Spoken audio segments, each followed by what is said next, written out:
Hi everyone, সবাইকে সবার প্রথমেই জানাই মেরি ক্রিসমাস। ভিডিওটা অবশ্য 24শে ডিসেম্বর রাত্রিরের, কিন্তু তোমরা ভিডিওটা দেখছো 25শে ডিসেম্বর, তাই সবাইকে সবার প্রথমেই জানিয়ে দিলাম মেরি ক্রিসমাস।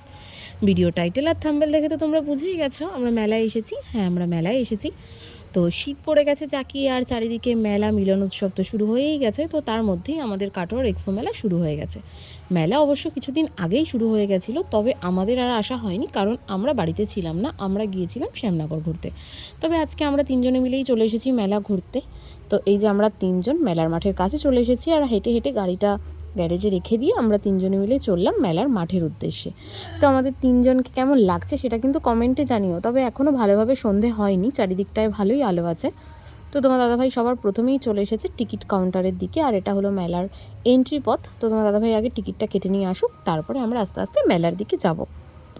মিটি কিন্তু আজকে ভীষণ খুশি মেলায় আসতে পেরে। মেলায় ঢুকতে না ঢুকতেই ও চারিদিকে স্টল দেখা শুরু করে দিয়েছে। তো এখানে কিছু ফুল দেখেও বলছিল মা আমি নেব। তো ওকে তখন বললাম এগুলো তো ঘর সাজানোর ফুল, এগুলো নিয়ে কি হবে, এখানেও দেখো কিছু অরিজিনাল ফুল আছে, তুমি কিন্তু এগুলো নিতে পারো। তো আর বললো যে না আমি ফুল নেব না। এই বলতে বলতেই আমরা চলে এসেছি কিছু আচার পাঁপড় চিপসের স্টলের সামনে। তো সেখানে এসেই মাম্মার কিন্তু একটা চকলেট দেখে ভীষণ পছন্দ হয়ে গেছে। চকলেটটা খুবই স্টাইলিশ ছিল, আমারও দেখে পছন্দ হয়েছে। তো এখানে দুটো ছিল, একটা ছোট একটা বড়। তো মাম্মাকে জিজ্ঞাসা করা হচ্ছিল ও কোনটা নিতে চায়। তো সেটাই তোমার দাদাভাই দেখছিল, ছোটোটা নেবে না বড়টা নেবে। তো এখন কিন্তু আমরা চলে এসেছি মেলার মাঠের দিকে। তো মেলার মাঠে ঢুকে ভাবলাম একটু এদিকটা ঘুরে নিই, তার মধ্যেই মাম্মার চোখে পড়ে গেছে বাচ্চাদের চিলড্রেন পার্ক।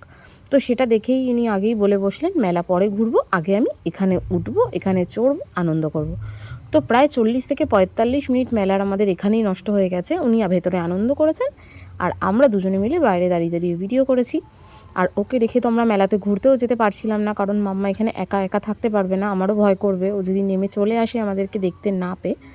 তো ফাইনালি মাম্মা বেরিয়েছে, মানে ওর আনন্দ থেকে অনেক কষ্ট করে ওকে বের করা হয়েছে। গার্ডকে আমি বললাম বের করে দিন, তবে ও বেরিয়ে এসেছে, না হলে তো বেরোতোই না।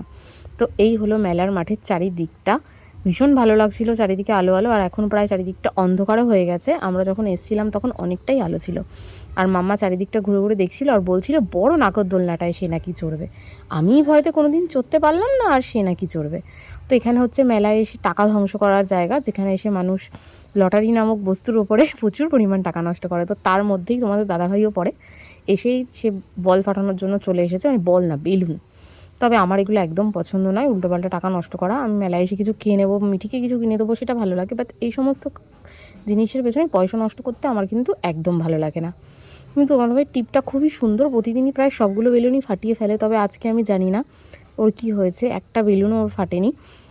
তো ও বলছিল বন্দুকটাতে কোনো সমস্যা ছিল, বন্দুকটায় ফায়ার করলেও বেরোচ্ছিল না, গুলিটা একটু দেরি হচ্ছিল, যেই কারণে একটা বেলুনও ফাটাতে পারিনি। শুধু শুধুই 20 টাকা দিয়ে চলে এসেছে। আমি বললাম তোমার কি দরকার ছিল, বললো যদি ফাটতো, আর অবশ্য ফাটলেই বা দেবে তো চাবি, রিং গিফট, এত গিফট সব সাজিয়েই রেখে দেবে, আর কোনো গিফটই কাউকে দেবে না। দেওয়ার মধ্যে শুধু চাবি রিং দেবে, একটা চিরুনি দেবে, একটা টিপের পাতা দেবে, ব্যাস এগুলোই। যতবারই মেলায় গেছি ততবারই এগুলো হাতে করে নিয়ে এসেছি, কারণ প্রত্যেকবারই তোমার দাদাভাই বেলুন ফাটিয়ে সেগুলো গিফট পেয়েছে। তো একটাও ফাটেনি, তবুও হাসছে দেখো, ভাবলো একটাও ফাটলো না। তো তারপর আমরা চলে এসেছি বাড়ি। মাম্মা কিন্তু আসার সময় কিছু পেস্ট্রি মাম্মার জন্য আমরা কিনে নিয়ে এসেছিলাম, কিন্তু মাম্মা আসার সময় বলছিল তার খিদে পেয়ে গেছে। তো বাড়ি এসেই দেখলো পিসিমণি ওর জন্য একটা পেস্ট্রি এনে রেখে দিয়েছে, সেটাই খাচ্ছে।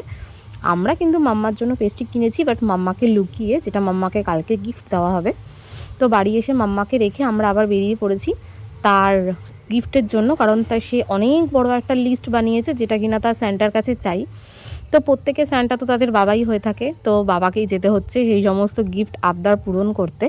তো গিফট টিফট নিয়ে আমরা বাড়িতে এসে দেখি মাম্মা কিন্তু ঘুমিয়ে পড়েছে। আর এখন কিন্তু প্রায় রাত্রি 11টা 11:30 বেজে গেছে। তো দেখেছো ঘুমানোর সময় কিন্তু মাথার কাছে একটা বড় দেখে ব্যাগ রেখে ঘুমিয়েছে, আর কি কি চাই তাতে কিন্তু লেখাও আছে। আমাকে বলেছে মাম্মা আমার এটা এটা এটা চাই, স্যান্টা ক্লজ আমাকে দেবে। তো আমি বলছি হ্যাঁ সব কিছু তোমাকে দেবে। তো আমি মাম্মার জন্য একটা স্যান্টা ক্লজও নিয়ে চলে এসেছি, আর নিয়ে এসেছি ওর যেই সব খাবার খেতে ভীষণ ভালোবাসে, আর ও আমাকে বলেছিল যেগুলো যেগুলো ওর চাই সেগুলো।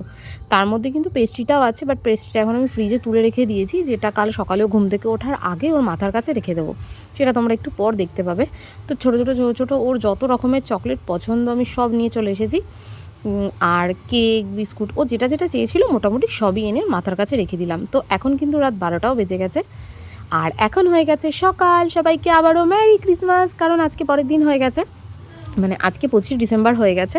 তো ভিডিওটা তোমরা কেমন লাগলো সেটা কিন্তু আমাকে কমেন্টে জানিও। তোমরা একদম ভিডিও দেখছো না পুরো, আর লাইকও করছো না। তো এই দেখো, এই পেস্ট্রিটা ও রাত্রেবেলা অর্ধেক খেয়ে রেখে দিয়েছিল, আর আরেকটা যে পেস্ট্রিটা আছে সেটা কিন্তু আমি ওর জন্য লুকিয়ে নিয়ে এসেছিলাম। তো দুটোই ওর মাথার কাছে রেখে দিয়েছিলাম। তো এখনও বের করে দেখছে, ও কিন্তু খুব খুশি। বাট ওকে দেখেই বুঝতে পারছো এক্ষুনি ঘুম থেকে উঠলেও ভালো করে তাকাতেও পারছে না। এত গিফট পেয়ে তো ওর আর আনন্দের শেষ নেই। তো চলো, সকালটা কীরকম কাটাই না কাটাই সেটা তো পরের কথা, বাট কালকের দিনটা কিন্তু আমরা ভীষণ ভালো কাটিয়েছি। তো টাটা বাই।